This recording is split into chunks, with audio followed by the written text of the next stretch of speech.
Hello and welcome to the SicilianDefense.com.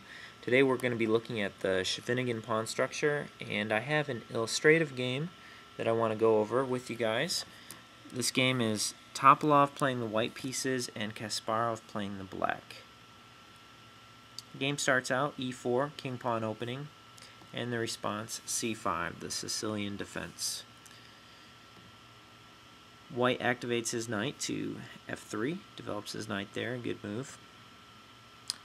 e6, d4, c takes d, knight takes. Black develops his knight to c6, developing his pieces nicely. And I'm going to pause here because we have here the Scheveningen pawn structure that we've been talking about, and you'll notice the pawn on d6 and e6, and black has a nice central pawn majority that is influencing a lot of pressure on these key central squares, and that's important because it takes away any possibility of having an advanced support point for white where he can place his knight on any of those squares on the fifth rank there to attack black's camp. You'll also notice the half-open c-file, and later in this game black is going to try and penetrate white's camp down that c-file. Let's keep going, see what happens.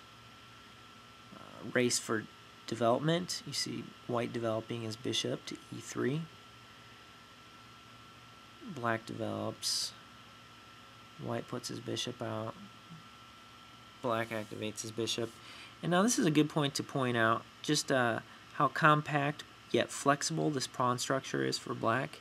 Black's able to get his pieces activated, and he's in a very safe position right here. There's no real immediate threats, and he's kind of able to develop comfortably and prepare for his plan that he has later. Looks like white's getting ready to castle queenside.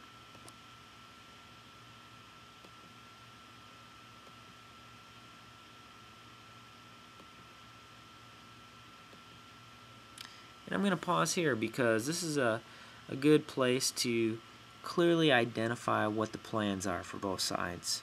Now we see that white has castled queenside, and he's going to try and mount a pawn storm where he advances his pawns to attack the black king. He wants to play on the king side and try and get his pieces over there and attacking before black can do the same thing on the queen side. And similarly, you see black starting to get his pieces pointed toward the queen side. Eventually he's going to want to advance his A and B pawns and bring his rooks over to the C file as that clears out a little bit, and try and attack white's king on the C file.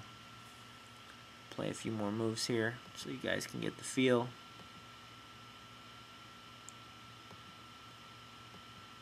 And there, black is continuing to execute his plan. He brings his knight into c5, and he's starting to come down the queen side.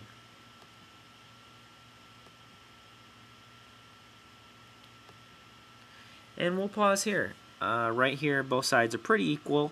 You'll notice that black's pawn structure is better than white's, though. White has the double pawns, which aren't really a weakness in this position, but it's hard for white to really improve his pawn structure much.